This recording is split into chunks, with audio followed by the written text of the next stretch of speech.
কাজল শইকীয়াদেৱক আমি অনুৰোধ জনাইছোঁ। স্মৃতিগ্ৰন্থৰ লগত জড়িত সকলো ব্যক্তিয়ে তেখেতক এই স্মৃতিগ্ৰন্থ উন্মোচনৰ বাবে সহযোগিতা আগবঢ়াইছে।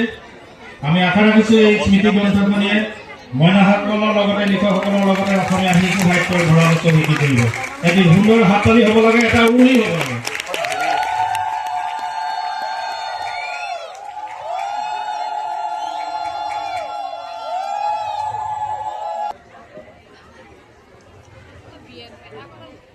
আমি ডক্টৰ শইকীয়া সঠিকে দুআষাৰ কম আজি মঞ্চত উপস্থিত আটাইবিলাক সূৰ্য ব্যক্তি বহি আছে। আপোনালোক সকলোকে ব্যক্তিগতভাৱে সম্বোধন কৰাটো সম্ভৱ নহয়, সেয়ে আপোনালোকৰ আটাইতকৈ সমূহীয়াভাৱে মই আন্তৰিক নমস্কাৰ জ্ঞাপন কৰিছোঁ। আৰু মোৰ সন্মুখত অসমৰ বিভিন্ন ঠাইৰ পৰা যিসকল মইনা আদি আহি এই সদৌ অসম মইনা পৰিষদৰ অষ্টাদশ দ্বিবাৰ্ষিক ৰাজ্যিক শিশু সমাৰোহ আৰু মহাৰাজা জয়ন্তী বৰ্ষৰ সামৰণি অনুষ্ঠানত ইয়াতে গোট খাইছেহি।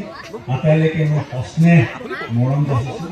তেওঁলোকৰ অভিভাৱক অভিভাৱিকা হিচাপে যিসকল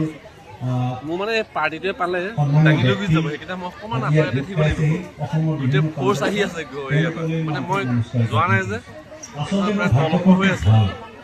নহ'লেনো আজিৰ এনেকুৱা পূৰ্ণ ক্ষণত ইমান সুন্দৰকৈ প্ৰকাশ কৰি উলিওৱা পাঞ্জাৱ নামৰ স্মৃতিগ্ৰন্থ সেইখন উন্মোচন কৰা সৌভাগ্য হোৱাটো মোৰ কাৰণে এটা বিৰাট গৌৰৱৰ বিষয় আৰু খুব সেইকাৰণে মোৰ কাৰণে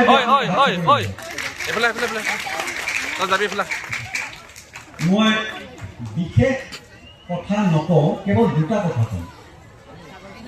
সেই দুটা কথা হ'ল যিকোনো এটা অনুষ্ঠান জন্ম দিয়াটো এটা কঠিন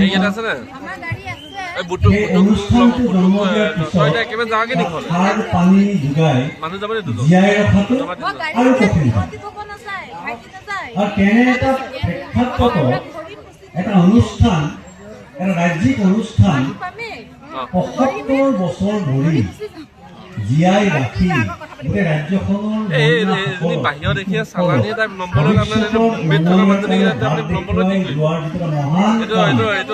মহান কামটো কৰি আছে এই মইনা অনুষ্ঠানটোৱে।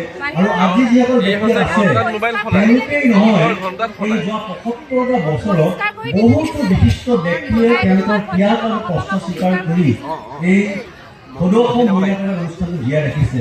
গতিকে যিসকল আজি আমাৰ লগত নাই, তেওঁলোকৰ পবিত্ৰ আত্মাৰ স্মৃতিটো আমি সকলোৱে আমাৰ সেৱা জনোৱাটো উচিত। আৰু তেওঁলোকৰ পবিত্ৰ আত্মাৰ স্মৃতিটো আপোনাক আটাইকে অনুৰোধ কৰিছোঁ, এজানি ভাল হাত চাপৰি বজাব লাগে। হাত চাপৰি বজাবলৈ দ্বিধাবোধ নকৰিব। হাত চাপৰি বজাবৰ 3টা লাভ আছে। এটা হ'ল সেইটো খুব ভাল ব্যায়াম, দ্বিতীয়টো হ'ল সেইটোৱে আপোনাৰ শৰীৰটো অকণমান গৰম কৰি ৰাখিব, এই শীতৰ যুগত সেইটো দৰকাৰী কথা। আৰু তৃতীয়টো হ'ল আমাৰ দৰে কথা ক'ব আপোনালোকে আৰম্ভ কৰে, তেওঁলোকে অকণমান অনুপ্ৰেৰণা পাব যে ভালকে কথা ক'ব। গতিকে হাত চাপৰি বজাবলৈ মানে একদম দ্বিধাবোধ নকৰিব, যাওঁৱে যাওঁৱে হাত চাপৰি বজাই থাকিব। দ্বিতীয়তৰ শেষ কথাটো মই কৈ যাওঁ, আমাৰ অসমৰ মহিলাসকলৰ বা অসমৰ শিশুসকলৰ বা অসমৰ যুৱক যুৱতীসকলৰ প্ৰতিভাৰ কোনো কম নাই, প্ৰতিভাৰ কোনো নাটনি নাই।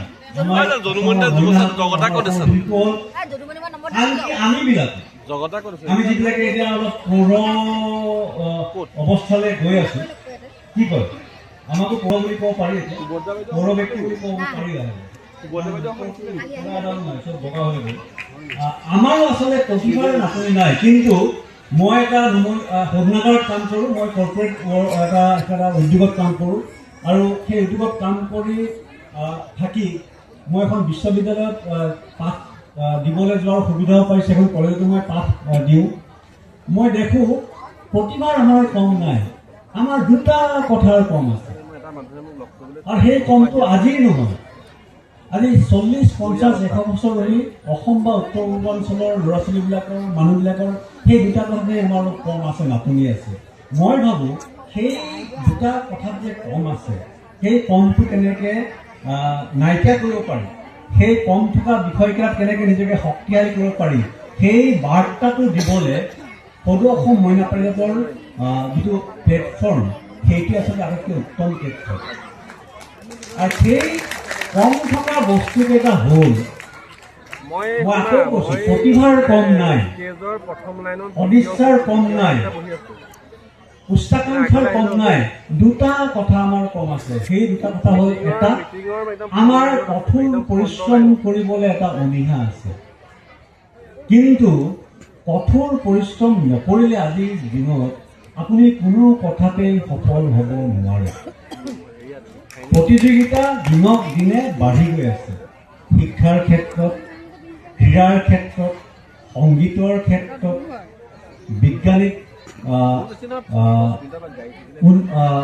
বৈজ্ঞানিক ইন'ভেশ্যনৰ ক্ষেত্ৰত প্ৰতিযোগিতা সদায় দিনক দিনে বাঢ়ি গৈ আছে। সেয়েহে অকল প্ৰতিভা থাকিলে নহ'ব।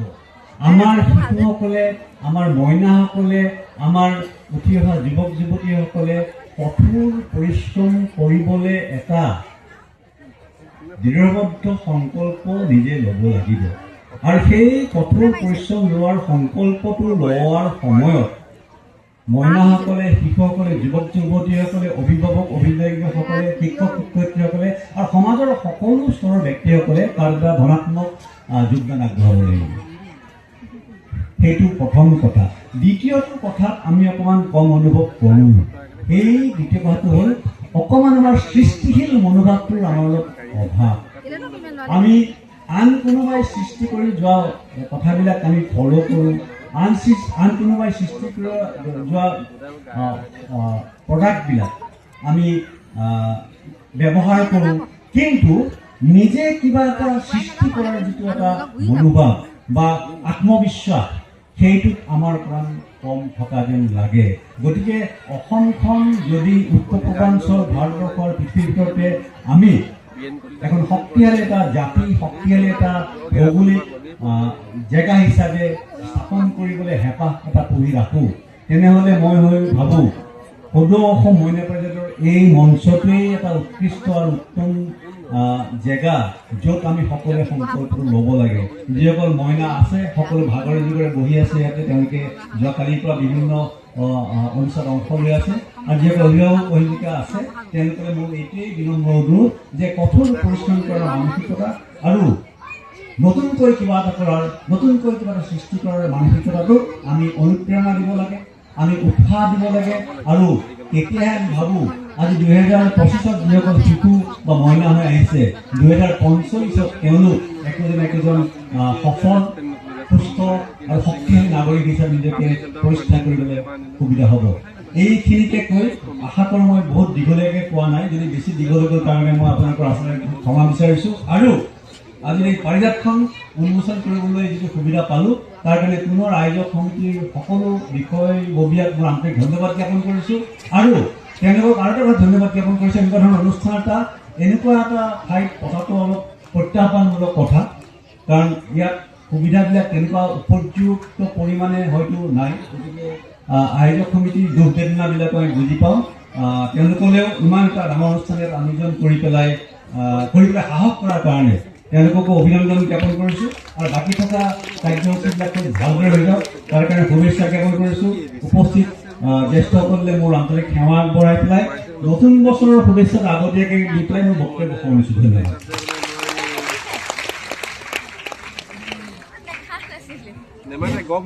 ধন্যবাদ।